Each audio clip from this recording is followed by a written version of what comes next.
우리가 지난주까지는 아브라함 이야기를 살펴보았는데, 우리가 오늘과 다음 주 정도까지는 요셉 이야기를 잠시 살펴보았다가 다시 아브라함 이야기로 돌아가고자 합니다. 요셉 하면 가장 특징적인 것, 어떤 단어가 떠오르는 인물이지요? 요셉 하면 이제 꿈이 떠오르는, 꿈을 떠올리게 하는 그러한 인물입니다. 우리가 오늘 읽은 창세기 37장의 요셉의 나이는 17살입니다. 고대 근동에서 17살이면 뭐 그렇다고 나이가 많은 거라고 볼 수도 없겠지만, 또 우리와 같은 또 뭐 어린 청소년 그런 개념보다는 더 좀 이렇게 철도 더 많이 들었을 거고, 이 당시에 17살은 좀 더 이렇게 청년 느낌이 나겠지만, 그렇다 할지라도 인생을 많이 산 청년은 아니고 뭐 어린 청년쯤 되는 그러한 요셉입니다. 17살의 어린 청년 요셉, 꿈이 잘 어울리는 그런 나이의 요셉입니다. 이렇게 꿈이 잘 어울리는 요셉에게 형이 무려 10명이나 있었습니다. 아래로는 동생 1명이 있었고 위로는 형이 10명이나 있었는데, 그 형들이 요셉에게 별명을 붙여주었습니다. 꿈꾸는 자라고. 꿈꾸는 자. 요셉을 보면 야, 저기 꿈꾸는 자가 온다, 이렇게 요셉의 별명을 붙여줄 만큼 요셉의 특징은 꿈이었습니다. 이렇게 꿈꾸는 자라고 별명이 붙여진 요셉, 형들이 자기 동생 요셉을 꿈꾸는 자라고 별명을 붙여주었는데, 이러한 요셉은 형들에게서 사랑을 받고 있었을까요? 미움을 받고 있었을까요? 꿈꾸는 자라고 별명을 붙여준 그 형들에게서 요셉은 귀여움과 사랑을 받은 게 아니고 미움을 받게 되었습니다. 꿈꾸는 자라고 별명을 붙여줄 정도라면 사랑하고 또 동생으로서 돌봐줄 것 같은데, 왜 형들이 요셉을 미워하게 되었을까? 그것은 바로 요셉이 꾼 꿈 때문이었습니다.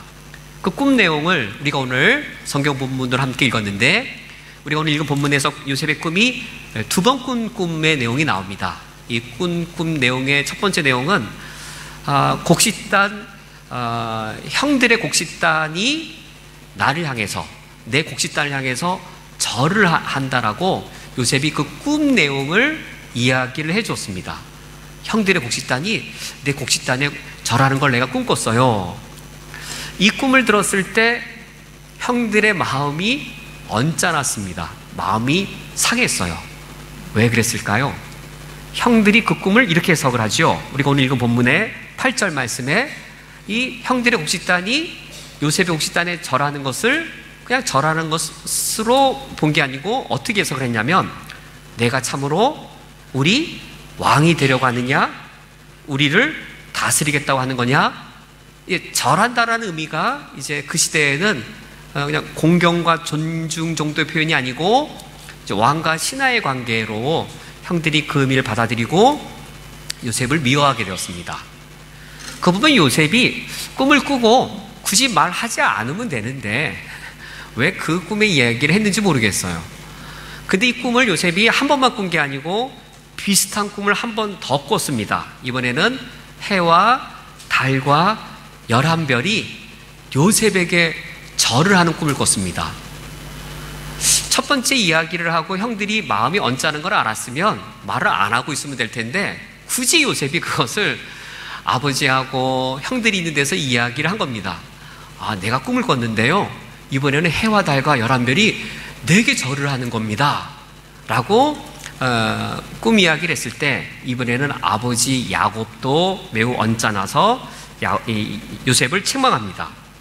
그 책망 내용은 내 형들이 참으로 가서 나와 내 어미가 형들이 너에게 가서 정말로 땅에 엎드려서 너에게 절하겠느냐? 라고 요셉을 책망합니다.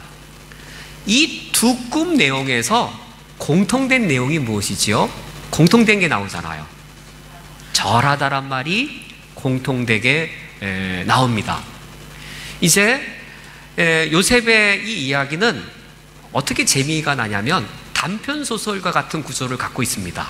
우리가 이제 단편소설은 스토리 전개가 속도가 빠르죠. 그래서 단편 소설과 같이 스토리가 빠르게 전개되어지면서 뒷부분에 반전이 일어나고 클라이막스가 일어나고 이야기가 종결되듯이 그러한 이 이야기 구조를 갖고 있습니다.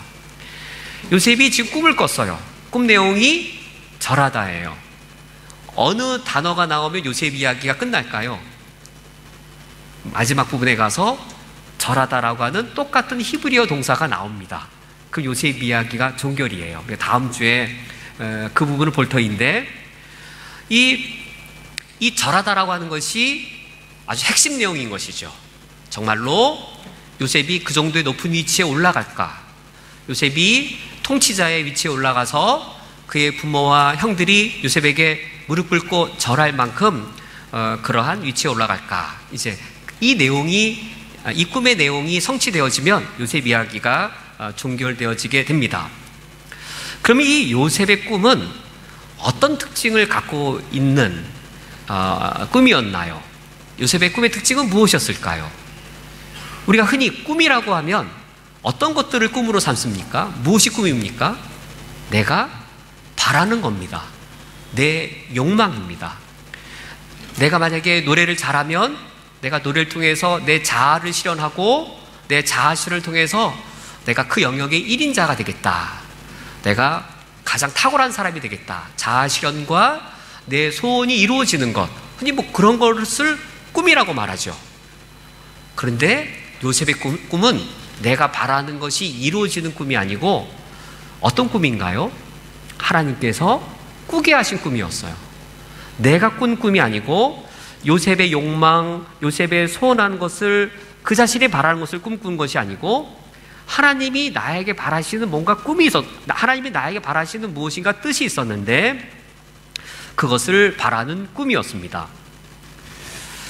제가 오래전에 책 한 권을 읽고 매우 감명을 받은 책이 한 권 있습니다.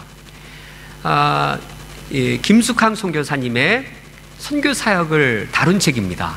가장 낮은 곳에 피는 꽃이라는 책인데, 김숙항 선교사님의 그 책을 읽고 그분이 또 KBS에서 그분을 취재한 인간 드라마인가 그런 드라마의 또 다큐멘터리에 그분 사역을 취재한 게 있어서 그분의 동영상도 그에 다시 보고 더 감명을 받았었는데, 김숙항 선교사님의 사역지는 세계 3대 쓰레기 마을 톤도라고 하는 쓰레기 마을에서 사역을 하시는 선교사님이었습니다. 세계에서 가장 가난한 쓰레기 마을, 쓰레기로 가득 차 있는 마을이죠. 쓰레기가 산더미처럼 산과 같이 쌓여있는 그 쓰레기 마을, 그 마을에 사는 아이들에게는 무엇이 없을까요? 그 아이는 아버지가 쓰레기 줍는 일을 하고 있는데 나도 쓰레기를 줍고 있는 겁니다. 그런데 아버지만이 아니라 할아버지도 쓰레기를 줍고 있는데 쓰레기를 줍는 할아버지 밑에 아버지도 쓰레기를 줍고 있고 그 아버지 아들이 나도 쓰레기를 줍고 있다면 쓰레기 마을에 그 아이에게는 무엇이 없을까요? 꿈이 없는 것이죠. 김숙항 선교사님이 그 세계 3대 쓰레기 마을, 가난한 마을에 가서 그때 김숙항 선교사님의 사역의 목적은 꿈이 없는 아이들에게 꿈을 갖게 해주는 것이었습니다. 그래서 방과후 학교를 세우고 거기서 아이들에게 꿈을 키워주는 사역을 했습니다. 그 책에 보면 이런 어구가 나와요. 한국에서도 개천에서 용이 납니다. 필리핀의 가장 가난한 마을 톤도라고 하는 쓰레기 마을에서도 개천에서 용이 납니다. 그런데 차이가 있습니다. 한국에서 개천에서 용이 나면 그 용은 그 다음에 어떻게 될까요? 하늘로 승천하여 올라갑니다. 그러나 톤도의 용들은, 개천에서 난 톤도의 용들은 어디로 갈까요? 다시금 톤도로 돌아옵니다. 제가 그 글을 읽고 그 책 내용을 읽고 김숙항 선교사님의 그 KBS에서 그분의 사역을 다룬 그 동영상을 다시 또 보고 예수 그리스도의 복음이 이렇게 놀라운 것인가? 대체 근데 무슨 꿈을 심어 주었길래 우리 한국에서도 가난한 마을에 태어난 아들들이 열심히 공부해서 서울법대 가고 사법고시 합격해서 뭐 개천에서 용이 났었잖아요. 그 다음에는 승천에 올라가죠. 근데 도대체 톤도의 김수가 선교사님은 이 아이들에게 무슨 꿈을 심어주어 것이었을까? 우리가 흔히 꿈이라고 하면 내 소원 성취입니다. 내가 바라는 것이 이루어지는 겁니다. 그런데 이 김수강 선교사님은 나를 위한 꿈이 아니라 톤도를 위한 꿈을 꾸게 했습니다. 톤도를 위한 꿈을 꾸게 했기 때문에 필리핀의 이 국립대학, 우리나라 말하면 서울대학 같은 대학을 졸업하고 나서는 승천에 가는 게 아니라 꿈 자체가 나를 위한 꿈, 내 야망을 이루는 꿈, 나의 자아를 실현하기 위한 꿈이 아니라 톤도를 위한 꿈을 본래 꾸었기 때문에 이 톤도의 용들은 개천에서 난 다음에 다시금 톤도로 돌아왔던 것이죠.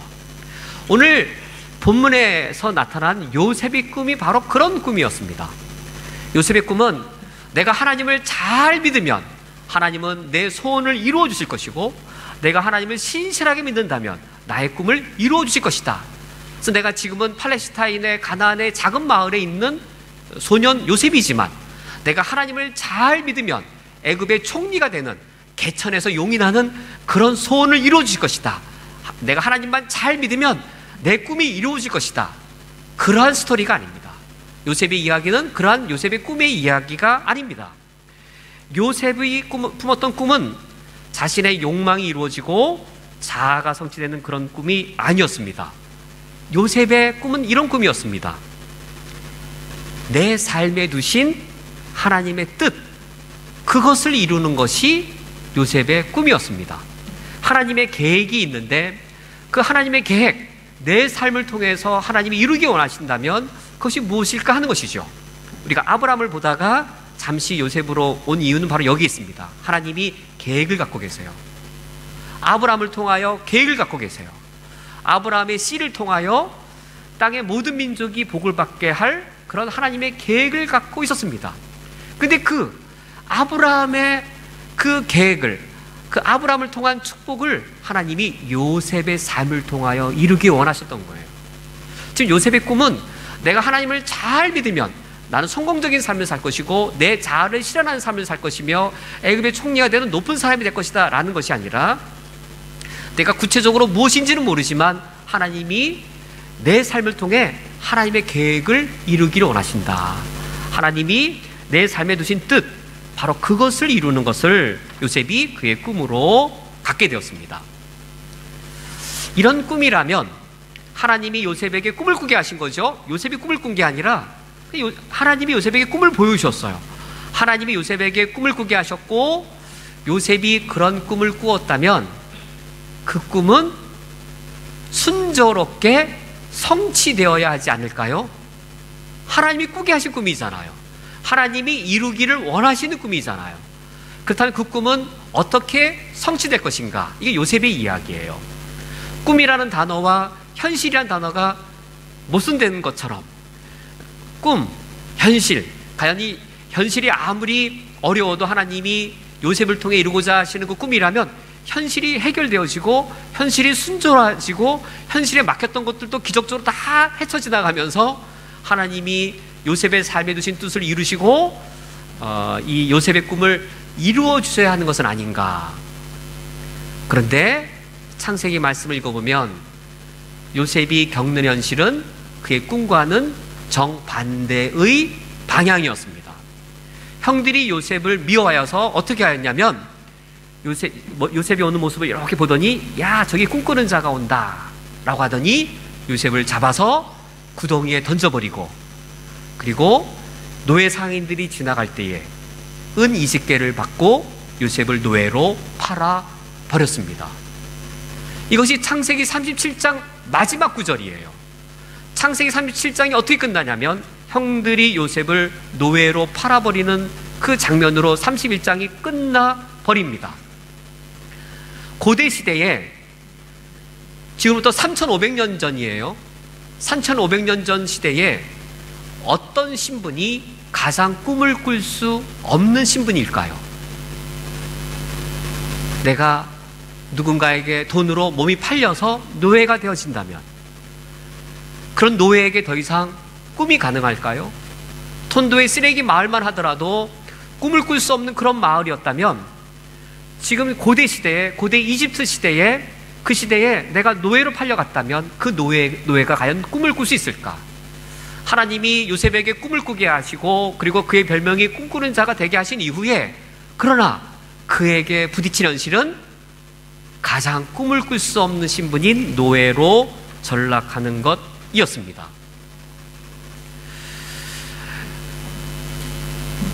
팔레스타인 땅에서 노예로 팔려서 그가 먼 길을 수레바퀴 같은 데 끌려서 갔겠죠. 걸어서 갔든지 그렇게 먼 길을 갔는데 그곳은 바로 애굽이었습니다.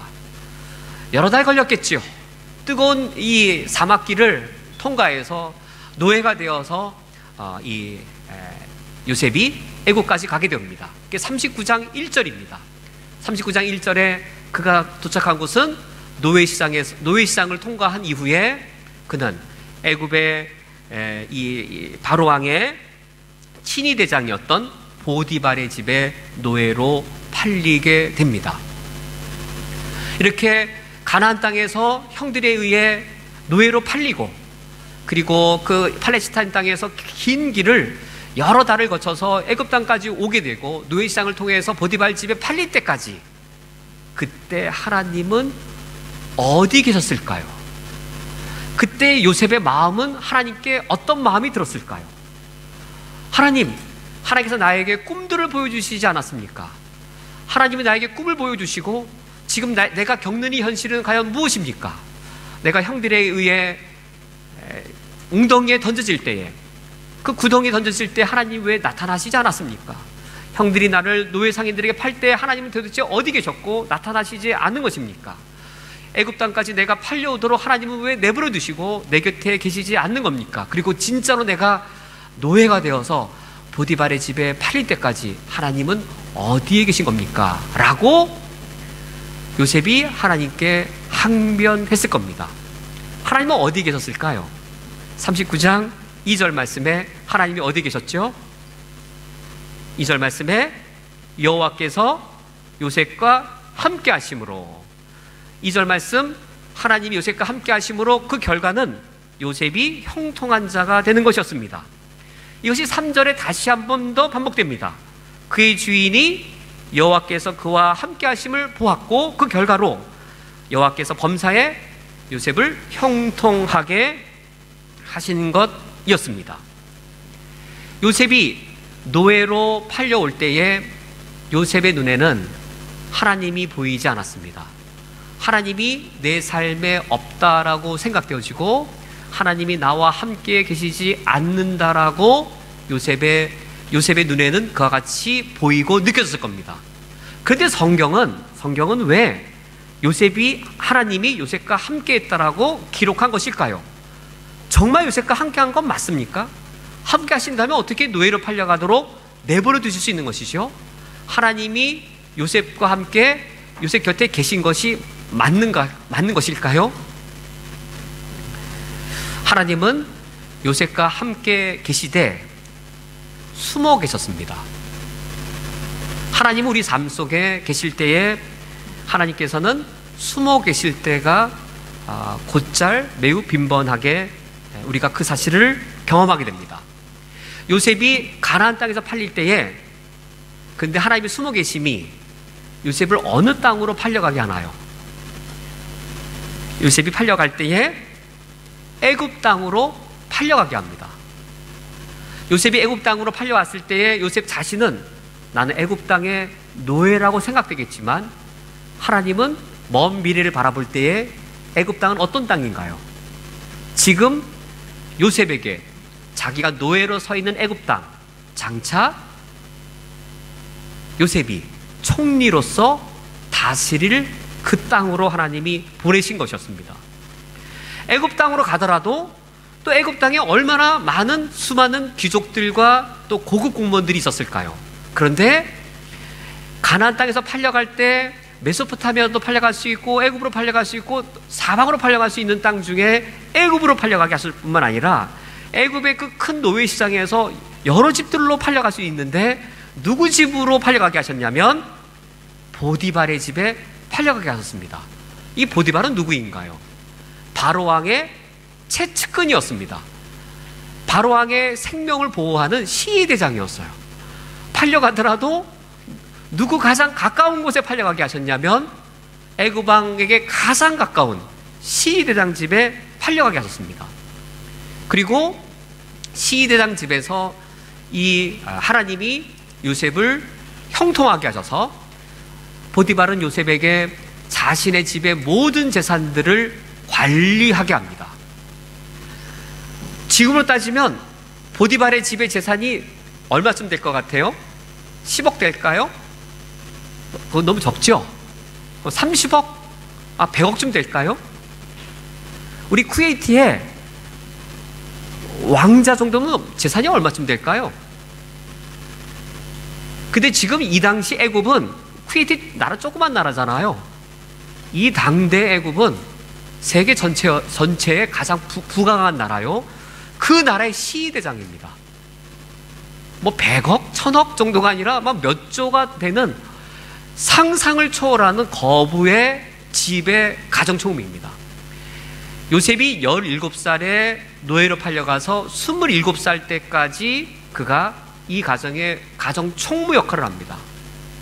그 보디발의 집에서 그 어마어마한 수천억일지 몇 조가 될지 그 어마어마한 재산을 자신이 직접 관리하면서 무슨 역할을 미리 준비하고 있는 겁니까? 애굽 땅에서의 총리 역할을 지금 준비하고 있는 겁니다. 그러나 이것이 요셉의 눈에는 보이지 않습니다. 하나님이 요셉과 함께 하시지 않으셔서 안 보이는 게 아니고 요셉과 함께 하시지만 왜 안 보이시지요? 하나님은 대부분 숨어 계십니다. 우리 경험 속에도 그래요. 우리 경험 속에서도 하나님이 나타나시는 것이 아니라 하나님은 계시되 숨어 계세요. 창세기를 읽어볼 때에 문학적으로 더 대조되어지는 것은 아브라함의 아들 이삭, 이삭의 아들 야곱, 이삭의 아들 요셉인데 아브라함에게 하나님이 나타나십니다.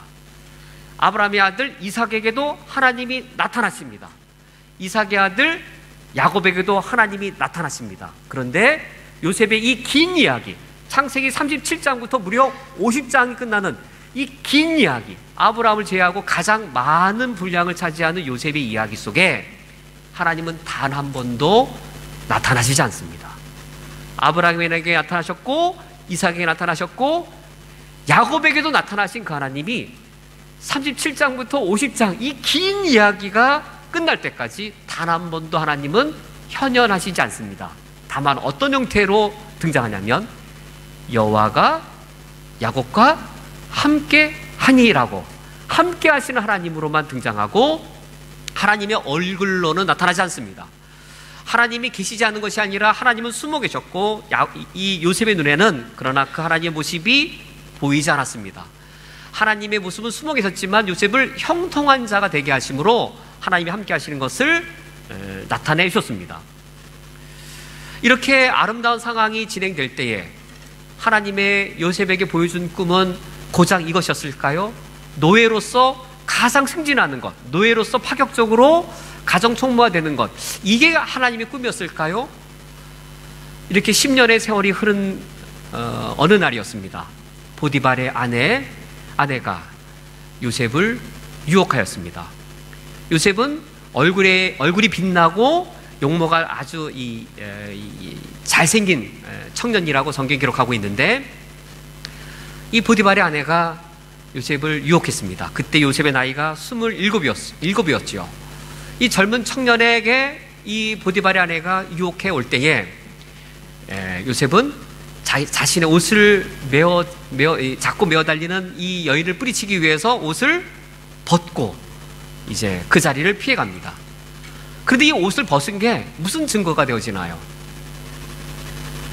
보디발이 왔을 때 요셉이 피하기 위해 옷을 벗어둔 채 간 것을 이 보디발의 아내가 역으로 모함을 하게 되어집니다. 요셉이 나를 겁탈하려고 옷을 벗고 나를 겁탈하려고 하던 거 내가 소리를 지르니까 도망가더이다. 이 보디발의 아내의 이 유혹을 뿌리치기 위해 옷을 벗어둔 거를 오히려 겁탈하기 위해 자신이 옷을 벗은 것으로 누명을 씌워서 요셉에게 곤욕을 겪게 합니다.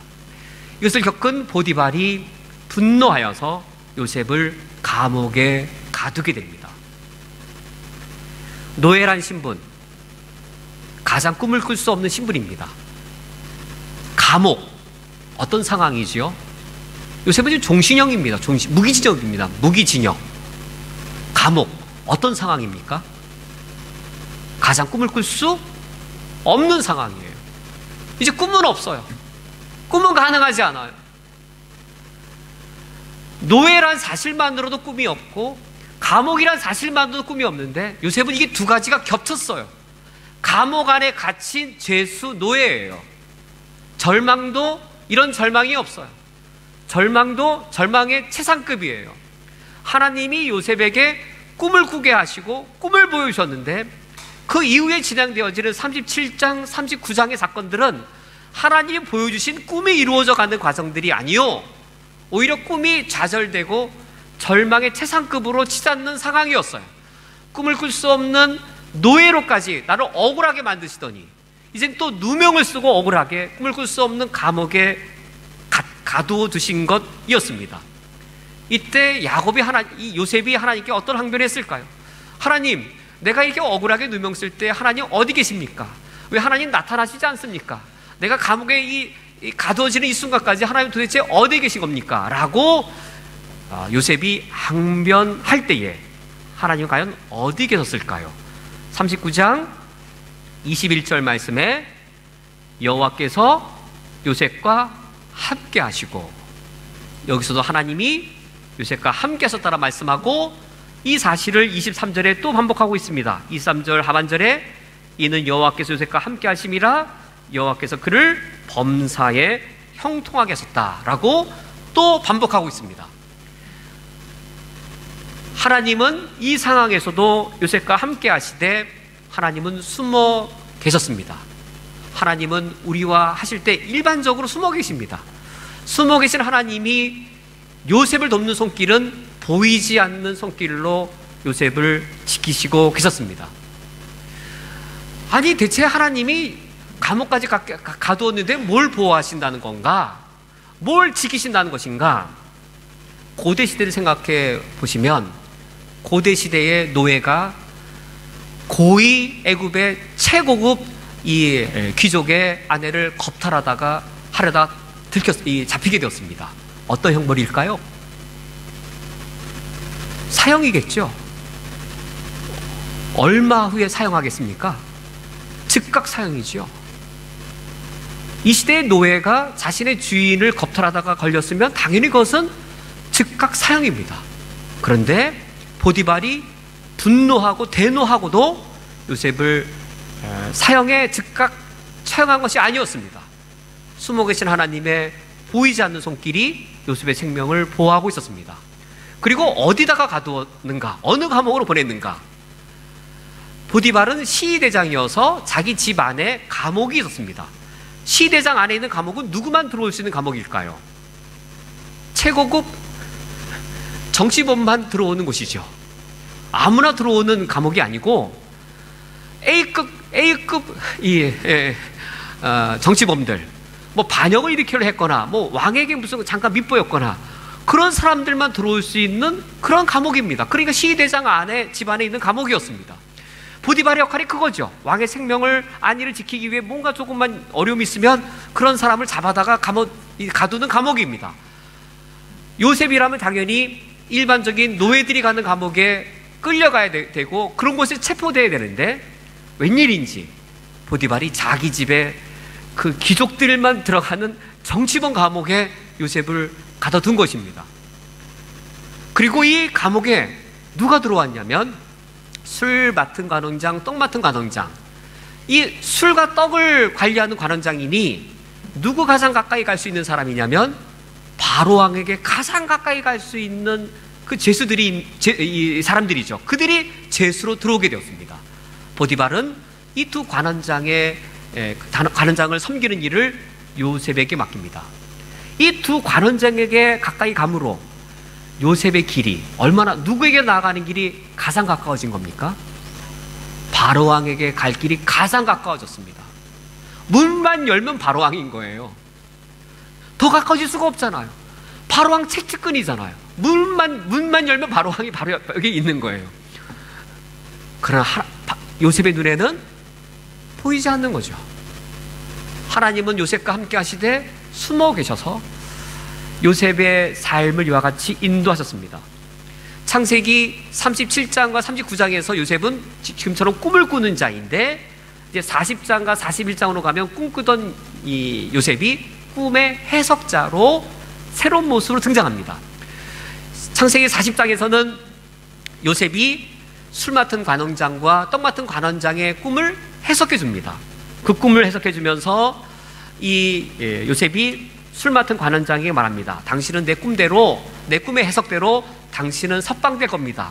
당신이 석방될 때 나를 생각하시고 내가 부당하게 감옥에 들어온 것을 기억해 주십시오 라고 부탁합니다. 그러나 40장은 이 요셉의 꿈의 해석대로 술 맡은 관원장이 석방되지만 40장 마지막 절은 술 맡은 관원장이 요셉을 기억하지 못하고 잊어버린 것으로 이야기가 종결됩니다. 41장에서 이번에는 바로왕이 직접 꿈을 꾸게 되고 요셉이 그 꿈을 해석하는 자로 등장하게 됩니다. 요셉이 바로왕이 꾼 꿈을 해석할 때에 유사한 꿈을 바로왕이 2번 꾸게 되어집니다. 그때 7이라는 숫자가 반복되어지는데 요셉이 꿈을 해석합니다. 첫 번째 7은 애굽 땅에 7년간 풍년이 임할 것이고, 그리고 두 번째 7은 흉년 후에 심한 흉년이 있을 것을 하나님이 미리 보여주신 것입니다. 그러니 바로왕께서는 명철하고 지혜 있는 사람을 택하셔서 애굽 전 땅을 관리하게 하옵소서.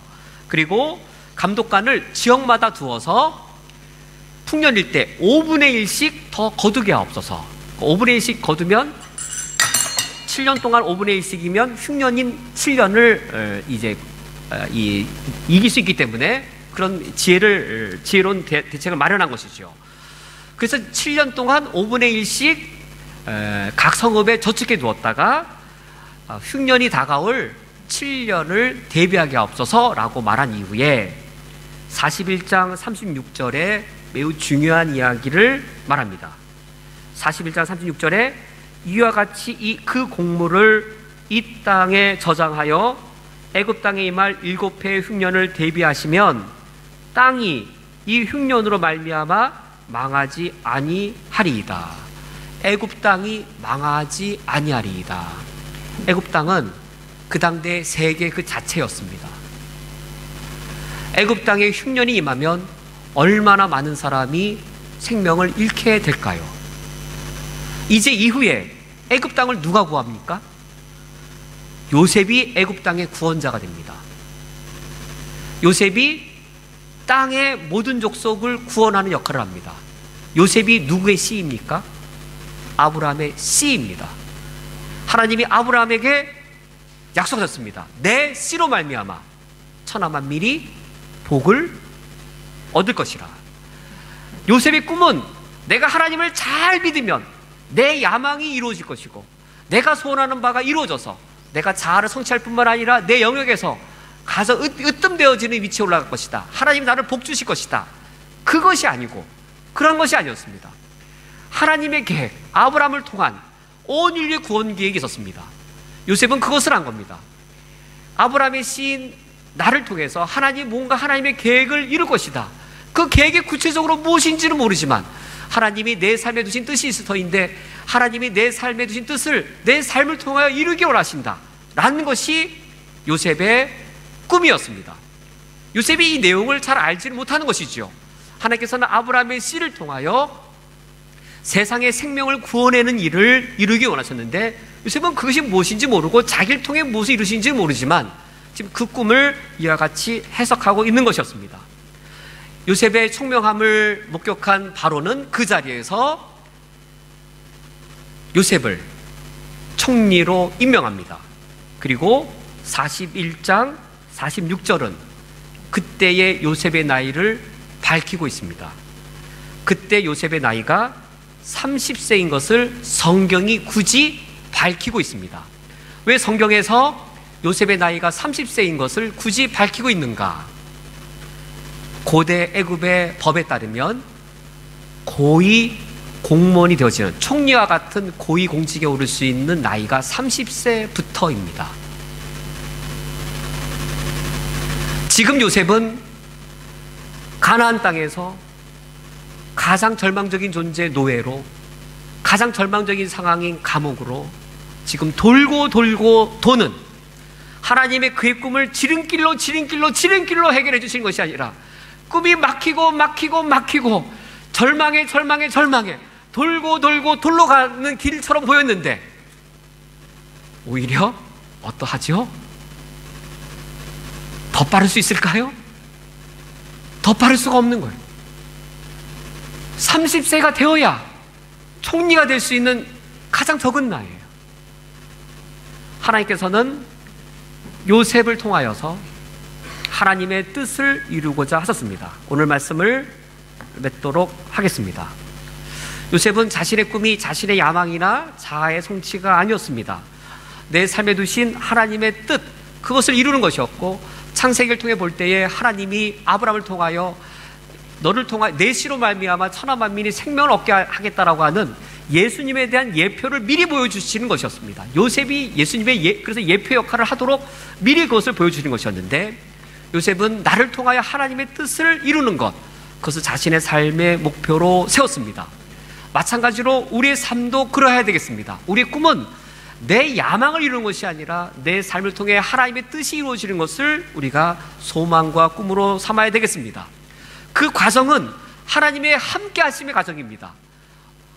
그러나 현실적으로는 꿈이 좌절되는 것처럼 보여서 이 가장 시간이 늦어지는 것 같고 절망적인 것 같지만, 하나님을 함께 하시되 숨어 계셔서 그 일들을 하셔서 가장 돌아가는 길 같고 가장 먼 길 같지만 30세라고 하는 하나님의 시간에 요셉을 통하여 하나님의 뜻을 이루셨듯, 하나님께서는 우리 삶을 통해서도 그런 일을 하기를 원하고 계십니다.